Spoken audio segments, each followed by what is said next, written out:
वज़ीर-ए-आज़म नरेंद्र मोदी तेलंगाना के रामागुंडम में 9,500 करोड़ रुपए से ज्यादा के मुतादिद प्रोजेक्टों का किया इफ्तिताह और रखा सिंगे बुनियाद। वज़ीर-ए-आज़म ने एक खाद प्लांट भी कौम के नाम किया वक्फ।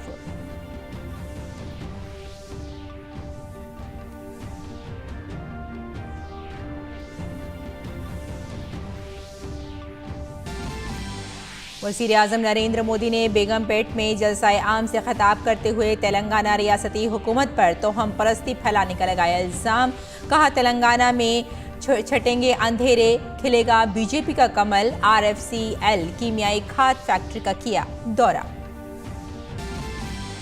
वज़ीर-ए-आज़म ने आंध्र प्रदेश को दिया तरक्याती प्रोजेक्टों का तोहफा। विशाखापट्टनम में 10,500 करोड़ रुपए से ज्यादा के तरक्याती प्रोजेक्टों का किया इफ्तिताह और रखा संगे बुनियाद। वज़ीर-ए-आज़म ने खुद इन्हिसार भारत के लिए इन प्रोजेक्टों को बताया जरूरी।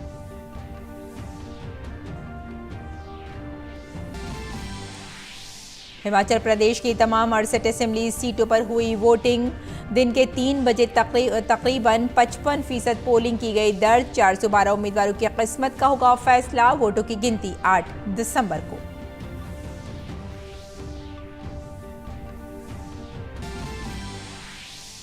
टीएमसी लीडर और मगरबी बंगाल के वजीर अखिल गिरी के सदर जमहूरियत से मुताल्लिक़ मुतनाज़ बयान की चौतरफा मज़म्मत। बीजेपी ने उसे बताया मुल्क के आला तरीन ओहदे को तौहीन। अखिल गिरी को वजारती ओहदे से हटाने का किया मुतालबा। नायब सदर जगदीप धनखड़ ने कंबोडिया के वज़ीर-ए-आज़म से की मुलाकात। दो तरफा उमूर पर किया तबादला ख्याल। दोनों ममालिक के दरमियान 4 मुआहदों पर हुए दस्तखत। नायब सदर आसियान इंडिया यादगारी कॉन्फ्रेंस में कर रहे हैं शिरकत।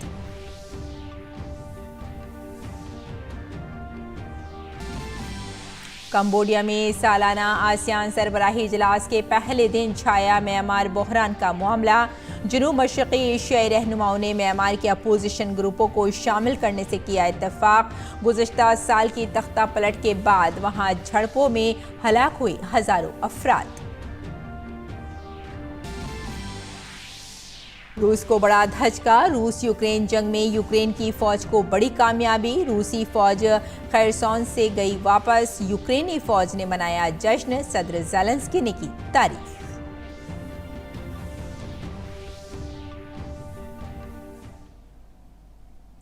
आदाब नाज़रीन, खबरनामे में आपका इस्तक़बाल है। मैं हूं आपके साथ रेशमा फारूकी। आइए तफसील से खबरों पर नजर डाल लेते हैं। तेलंगाना में वज़ीर-ए-आज़म ने रामागुंडम में 9,500 करोड़ रुपए से ज़ायद के मुतादिद मंसूबों का इफ्तिताह किया और संगे बुनियाद रखा। उन्होंने एक खाद प्लांट का इफ्तिताह भी किया। इस खाद प्लांट का संगे बुनियाद वज़ीर-ए-आज़म नरेंद्र मोदी ने 7 अगस्त 2016 को रखा था। खाद की पैदावार के मैदान में भारत के खुद कफील होने के नुक्ताए नज़र से ये प्लांट बहुत अहम है। प्लांट में सालाना 12.7 LMT यूरिया पैदा करने की सलाहियत है। RFCL को इस नए अमोनिया यूरिया प्लांट के क़याम की जिम्मेदारी सौंपी गई थी। इसमें 6,300 करोड़ रुपए से ज़्यादा की सरमायाकारी की गई है। इस RFCL प्लांट को गैस जगदीशपुर और साथ में भोलपुर हल्दिया पाइपलाइन के जरिए फराहम की जाएगी। ये परियोजनाएं यहाँ खेती और उद्योग दोनों को बल देने वाली है। फर्टिलाइजर प्लांट हो, नई रेल लाइन हो, हाईवे हो, इनसे उद्योगों को भी विस्तार मिलेगा। इन परियोजनाओं से तेलंगाना में रोजगार के नए अवसर बनेंगे।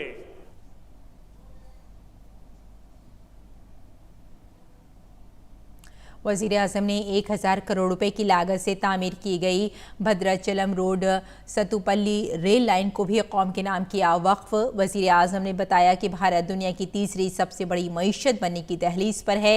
ये सब पिछले 8 साल की मेहनत का नतीजा है।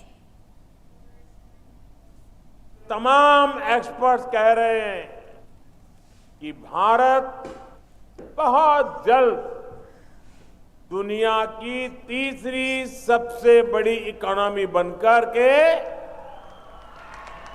उस दिशा में तेज गति से आगे बढ़ रहा है। सभी एक्सपर्ट ये भी कह रहे हैं कि जितनी ग्रोथ 90 के बाद 30 साल में हुई, उतनी अब सिर्फ कुछ ही वर्षों में होने वाली है। पिछले 8 सालों में देश ने काम करने के पुराने तौर तरीके बदल डाले। इन 8 वर्षों में गवर्नेंस को लेकर सोच में भी बदलाव आया है, अप्रोच में भी बदलाव आया है। आज विकसित होने की आकांक्षा लिए आत्मविश्वास से भरा हुआ नया भारत दुनिया के सामने है। विकास हमारे लिए 24 घंटे, 7 दिन, 12 महीने और पूरे देश में चलने वाला मिशन है। इसके साथ ही उन्होंने 2200 करोड़ से जायद के मुख्तलिफ सड़क मंसूबों का संग बुनियाद रखा।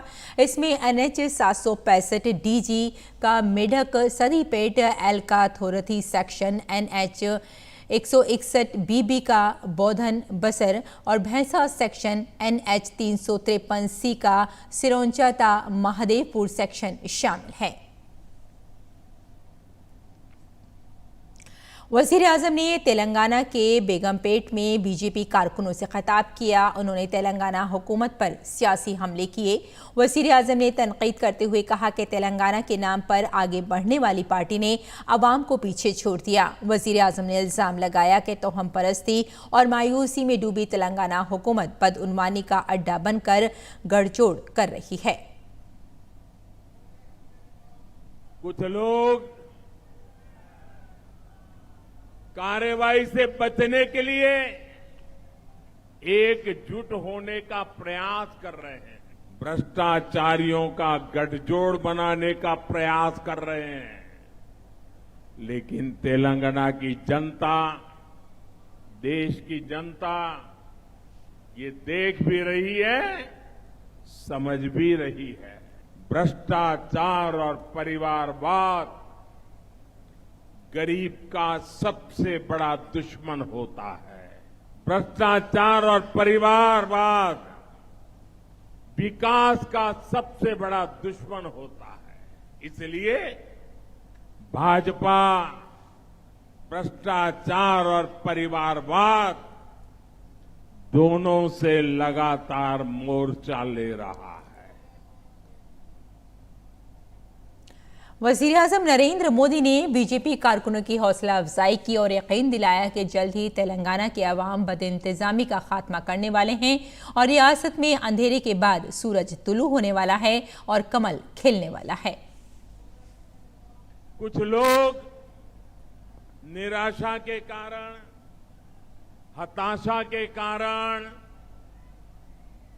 भय के कारण, अंधविश्वास के कारण सुबह शाम मोदी को गालियां देते रहते हैं, भांति भांति की गालियां देते हैं। सारी डिक्शनरी मोदी को गालियां देने के लिए उन्होंने खपा दी है। मेरी आपसे प्रार्थना है, ऐसी बातों से आप परेशान मत होना। उनके पास गालियों के सिवा देने के लिए बचा क्या है भाई? आप बिल्कुल परेशान मत हो जाइए। और मैं तो पिछले 20-22 साल से बड़ी वैरायटी की गालियां खा चुका हूं। मेहरबानी करके इससे जरा भी परेशान मत होइए। शाम को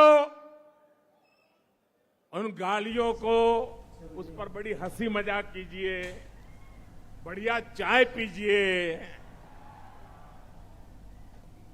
और दूसरे दिन सुबह कमल खिलने वाला है। इस खुशी में आगे बढ़िए। वजीर आजम ने आंध्र प्रदेश के विशाखापट्टनम के अपने दौरे के दौरान 10,500 करोड़ रुपए से ज्यादा के प्रोजेक्टों का संग बुनियाद रखा और उन्हें कौम के नाम वक्फ किया। उन्होंने 7,600 करोड़ रुपए के प्रोजेक्टों का संग बुनियाद रखा और 3,128 करोड़ रुपए के प्रोजेक्टों का इफ्तिताह किया, जिसमें विशाखापट्टनम फिशिंग हार्बर की जदीदकारी का संग बुनियाद शामिल है। ये 150 करोड़ रुपए की लागत से बनकर तैयार होगा। इसके साथ ही उन्होंने शीलानगर से कॉन्वेंट जंक्शन तक बनने वाले पोर्ट रोड का भी संग बुनियाद रखा। ये 566 करोड़ रुपए की लागत से तैयार होगा। इसको चौड़ा करने का काम किया जा रहा है। उन्होंने रायपुर और विशाखापट्टनम के दरमियान बनाए जाने वाले ग्रीनफील्ड इकोनॉमिक कॉरिडोर का भी संग बुनियाद रखा। इसका तखमीना लागत 3,750 करोड़ रुपए से ज्यादा होगी। ये छत्तीसगढ़ और उड़ीसा के सनती नोड से विशाखापट्टनम बंदरगाह और चेन्नई कोलकाता कौमी शाहराह के दरमियान राब्ता कायम करने में मददगार साबित होगा। वजीर आजम ने बताया कि जहां PLI गति शक्ति जैसी स्कीमों के जरिए मुल्क में सरमायाकारी बढ़ रही है, वहीं हुकूमत शहरियों को सहूलियात फराहम करने के लिए तेजी से काम कर रही है। वजीर आजम ने नई स्कीमों को खुद कफील भारत का तरक्की के लिए जरूरी बताया। ये योजनाएं इंफ्रास्ट्रक्चर से लेकर ईज ऑफ लिविंग और आत्मनिर्भर भारत तक कई नए आयाम खोलेगी, विकास को नई ऊंचाई पर ले जाएगी। मैं इसके लिए आंध्र प्रदेश के सभी निवासियों को हृदय से बहुत बहुत बधाई देता हूं।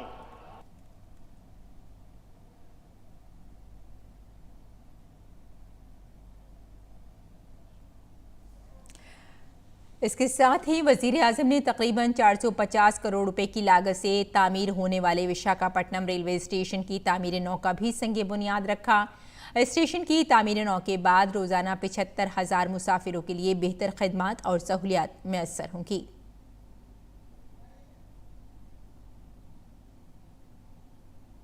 तकरीबन 6.65 MMSCMD की गुंजाइश के साथ गेल के सरिकाकुलम उंगल कुदरती गैस पाइपलाइन प्रोजेक्ट का भी संग बुनियाद रखा। ये 745 किलोमीटर तवील पाइपलाइन कुल 2,650 करोड़ रुपए की लागत से तामीर की जाएगी।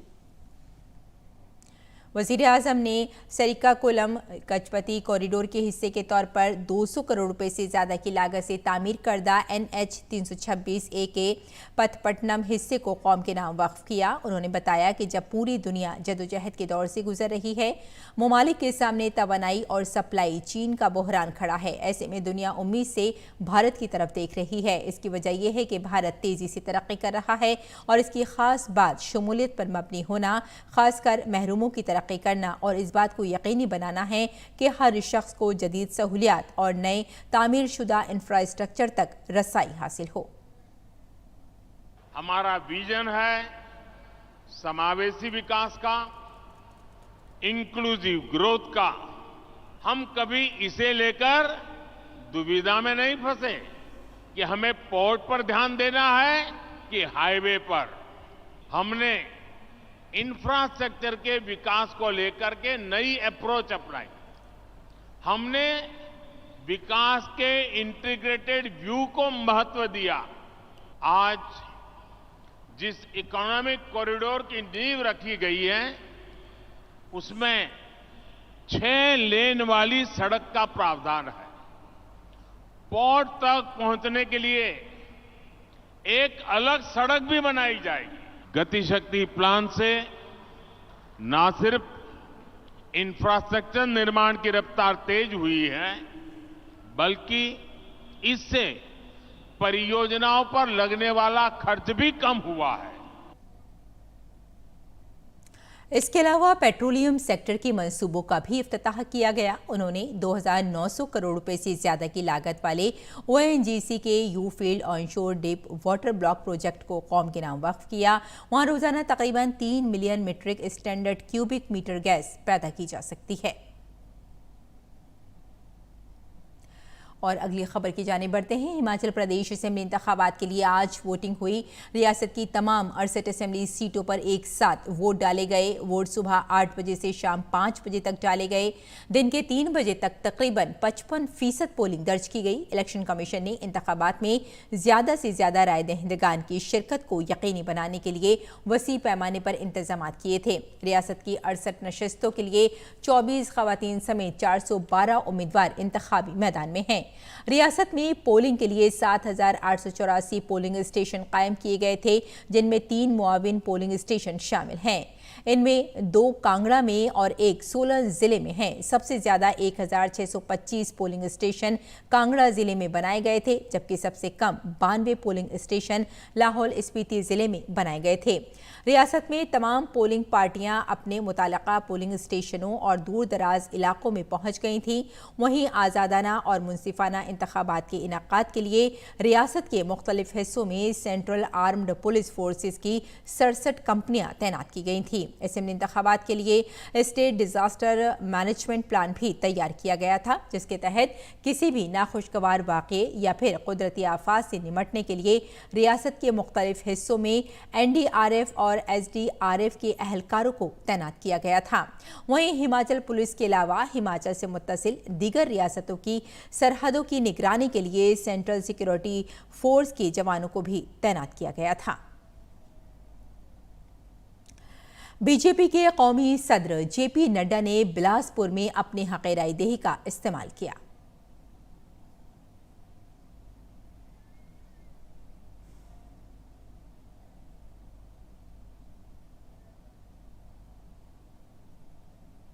मरकजी वजीर अनुराग सिंह ठाकुर ने हमीरपुर में अपना वोट डाला।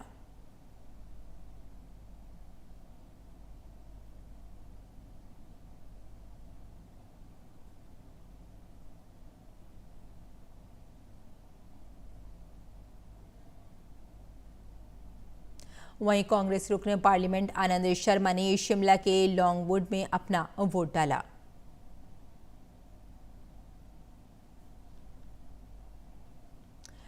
राजस्थान के वजीर आला अशोक गहलोत ने गुजरात के अहमदाबाद में गुजरात असेंबली इंतखाबात के लिए कांग्रेस पार्टी का मंशूर जारी किया।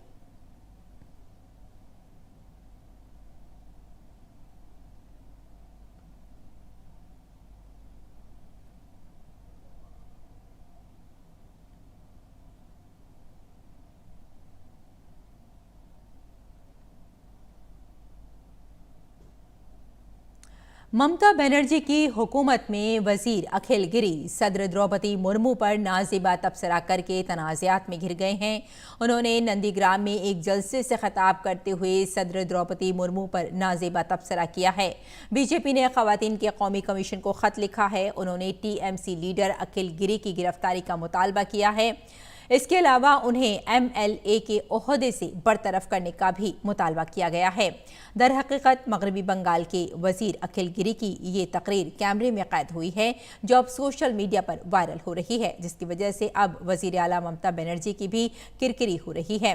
बीजेपी के बंगाल इंचार्ज अर्जुन मुंडा ने TMC लीडर के मुतनाज़े रिमार्क्स की सख्त मजम्मत की है।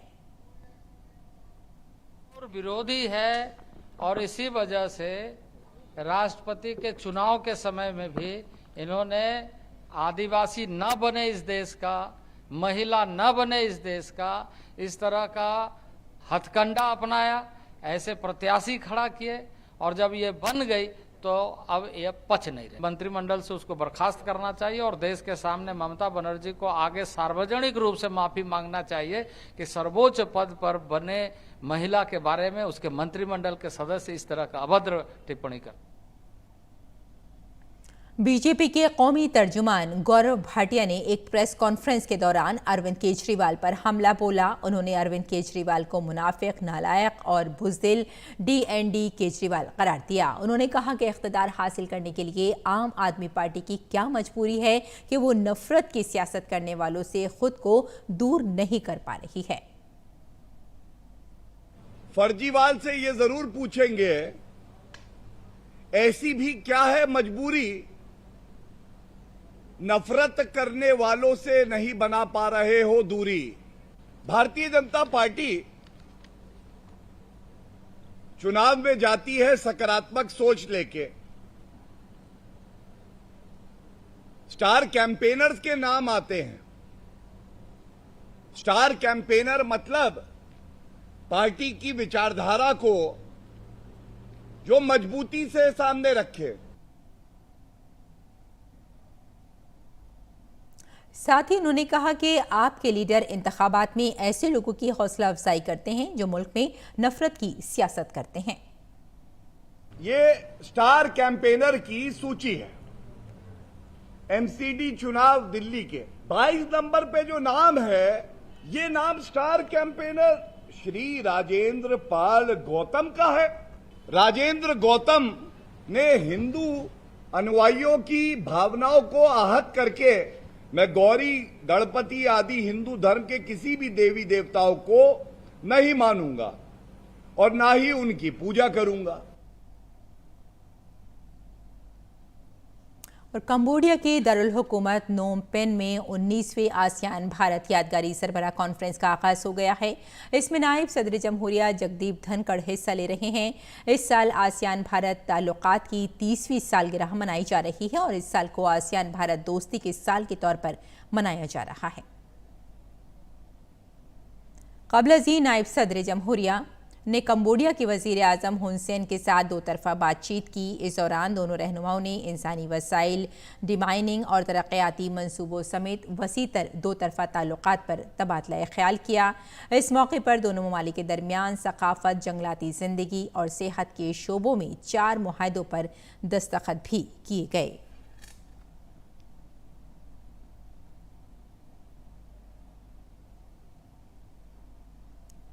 साल 2022 को आसियान भारत दोस्ती का साल करार दिया गया है क्योंकि आसियान और भारत की शराकत दारी की 30 साल मुकम्मल हो रहे हैं। तकरीबात के एक हिस्से के तौर पर एक भारतीय मीडिया वफ्द ASEAN India media exchange program के तहत 8 से 13 नवंबर तक सिंगापुर और कंबोडिया के दौरे पर है। वफ्द ने सिंगापुर में भारतीय हाई कमिश्नर पी कुमारन से भी मुलाकात की। भारत सिंगापुर ताल्लुकात पर भारतीय हाई कमिश्नर ने कहा कि भारत और सिंगापुर के ताल्लुकात पीएम मोदी की क़यादत में मज़ीद गहरे हुए हैं। India go a long way in terms of historical connections after the current government came to power and took bilateral trade from about $7 billion at that time in 2005 when it came into force to about 27-28 billion. In fact, today it has reached over $30 billion. So it tells you that in terms of trade, in terms of investment, and in terms of the links between businesses, it has come a long way. मुल्क के मारूफ माहिर माशियात और King Faisal award बराए Islamic studies के फाते मोहम्मद निजातुल्लाह सिद्दीकी का आज इंतकाल हो गया।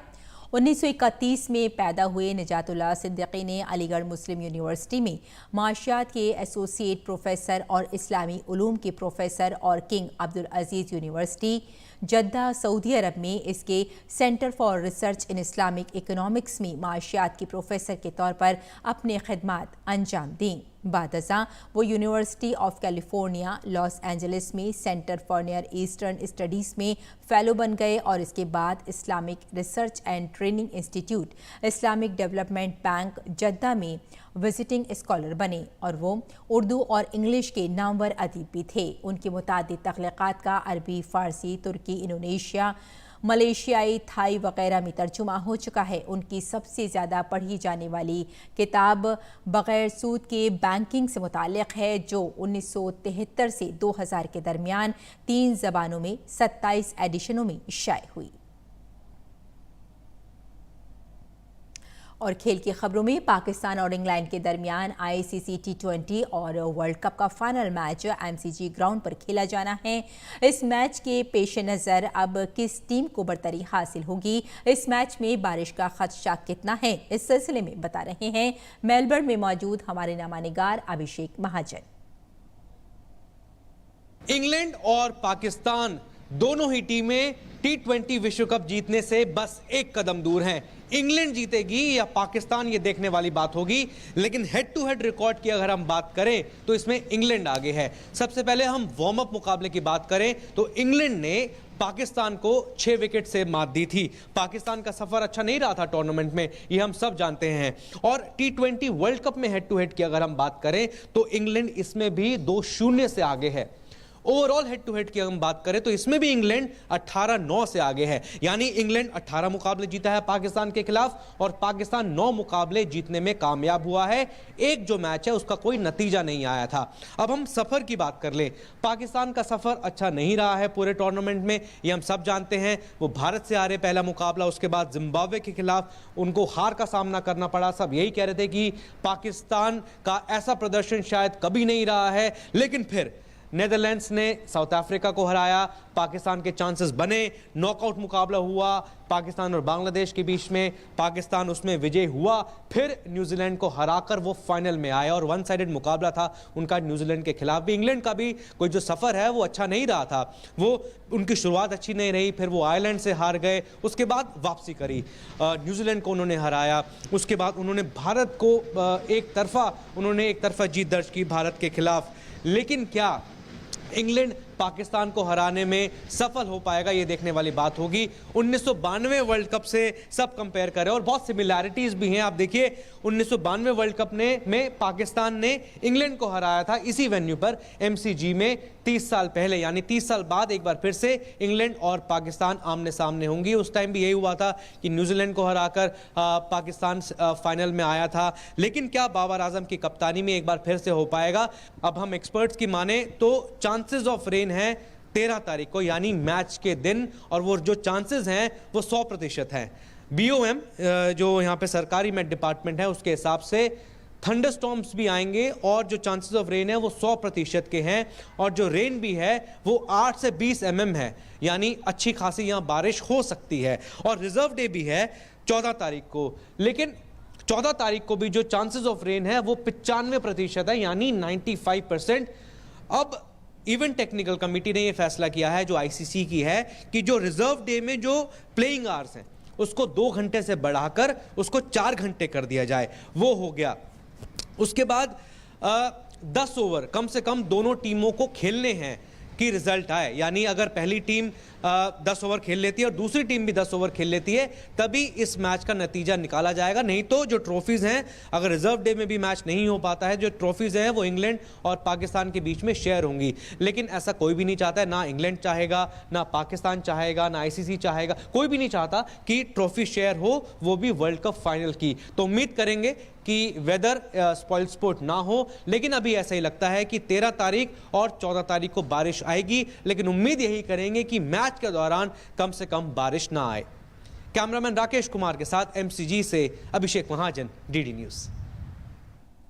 और अपनी पहली ही फिल्म शोले में अपने शानदार रोल से शायकीन के दिलों पर अनमिट नक़ूश सब्त करने वाले अदाकार गब्बर सिंह यानी अमजद खान का आज यौम पैदाइश है।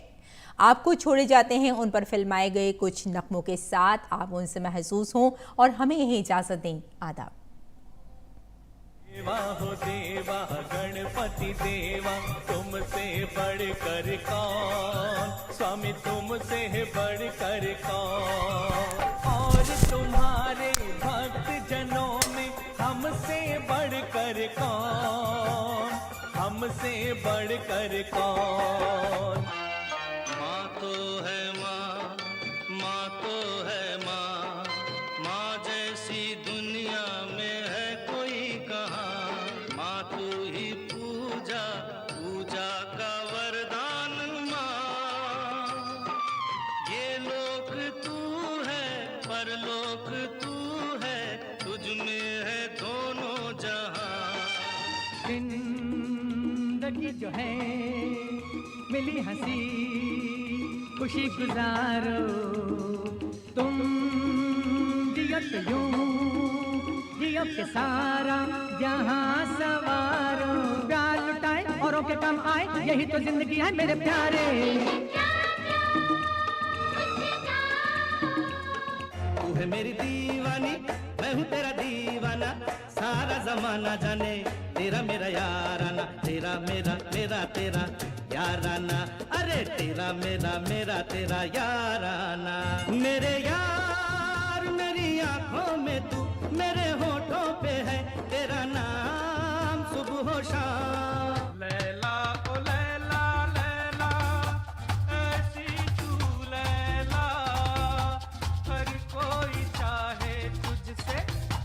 मिलना अकेला